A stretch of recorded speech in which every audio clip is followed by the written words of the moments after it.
Gloire au Seigneur Jésus-Christ, le ressuscité. Voici le jour que l'Éternel des armées a créé. Et ce jour est un jour de témoignage au nom de Jésus-Christ. Permets-moi ce matin de te dire bonjour et bienvenue à notre dévotion matinale produite par Life on Blessings. Nous sommes samedi le 16 novembre 2019 et par l'Esprit de l'Éternel des armées, je veux qu'on lise le livre de Esdras. Esdras dans l'Ancien Testament, chapitre 4 au verset 22. Gardez-vous de mettre en cela de la négligence, de peur que le mal n'augmente au préjudice des rois.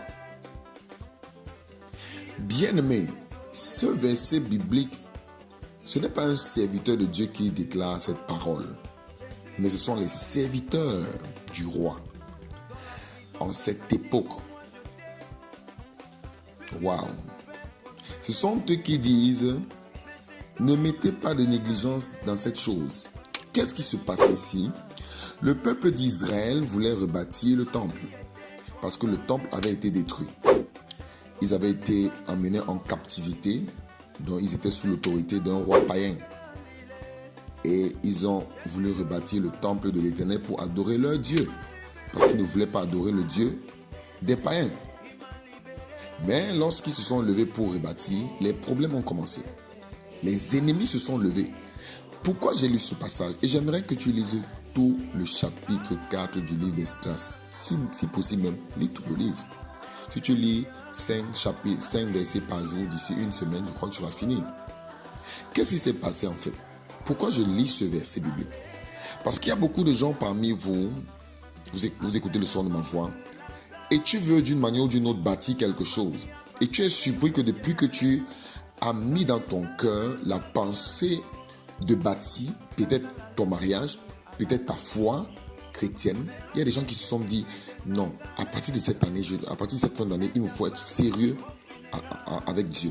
Il me faut avoir une foi ferme, une foi sérieuse, respectable. Il y a des gens qui se sont dit, je dois bâtir une entreprise, je dois construire ma maison, je dois construire, bâtir mon foyer avec la main de l'Éternel, avec l'aide de Dieu. Je dois bâtir ma vie. En fait, il y a quelqu'un qui écoute le son de ma voix et tu veux bâtir quelque chose de sérieux, quelque chose d'honorable. Tu veux bâtir. Mais sache bien ceci. Parce que ce verset que je viens de lire, souvent on a cru, en lisant superficiellement, on s'est dit que c'est la parole de l'homme de Dieu. Il s'adresse à ses enfants. Mais non, c'est l'ennemi qui s'adresse aux ennemis. D'aller et de faire cesser l'œuvre des autres. Il dit, gardez-vous de mettre en cela de la négligence. Et le problème c'est, allez faire cesser les travaux. Ces gens ne doivent pas continuer de bâtir. Lis tout le chapitre 4, tu seras étonné de voir qu'il y a des gens là dehors qui n'ont pas l'intention de te voir bâtir quoi que ce soit. Que ce soit une maison, je parle d'un lieu d'habitation, que ce soit un foyer, je parle de la famille que Dieu t'a donnée, que ce soit une entreprise pour subvenir à tes besoins. L'ennemi ne veut pas que tu bâtisses quoi que ce soit. C'est un agent de destruction, désordre. Il saccage. Il aime te voir échouer. Il aime te voir être détruit. Il aime te voir être renversé. Et quand il vient renverser, il ne met pas de négligence dans ses activités. C'est pour ça que Dieu aussi lui-même dit, maudit est celui qui fait l'œuvre de Dieu avec négligence. Dieu n'aime pas la négligence parce qu'il sait, quand l'ennemi t'attaque, quand l'ennemi vient contre toi, il vient sans négligence.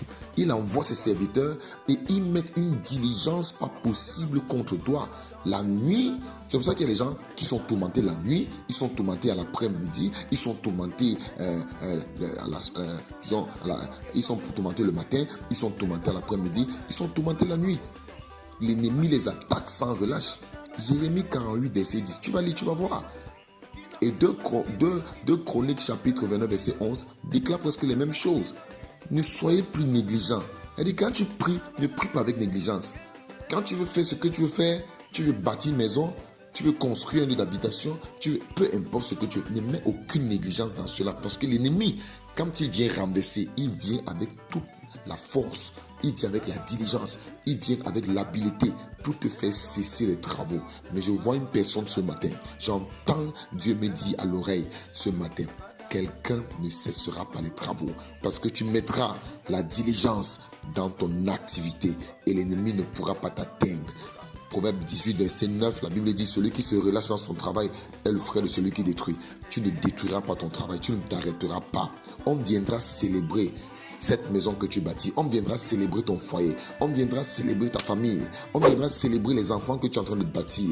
Mais bâtis avec Dieu. Appuie-toi sur Dieu. Psaume 127, celui qui bâtit sans l'Éternel bâtit en vain. Mais celui qui bâtit avec Dieu ne bâtit pas en vain. Donc, bâtis avec Dieu. On viendra te célébrer. Que la main du Seigneur soit sur toi. Prie une prière. Tu vas dire, Seigneur, accorde-moi la grâce de commencer et de terminer dans ce que je fais. Il te donnera cette force au nom de Jésus-Christ. Tu es béni de Dieu et ton samedi est hyper béni. Tu es préservé. Sache qu'en ce jour, tu auras un témoignage. Quelqu'un te fera du bien. Partage le message. Nous on se dit à demain quand il est 6 heures. Surtout shalom. Je suis Anani Bellet, ton serviteur. Que Yahweh Dieu, mon Père, te bénisse.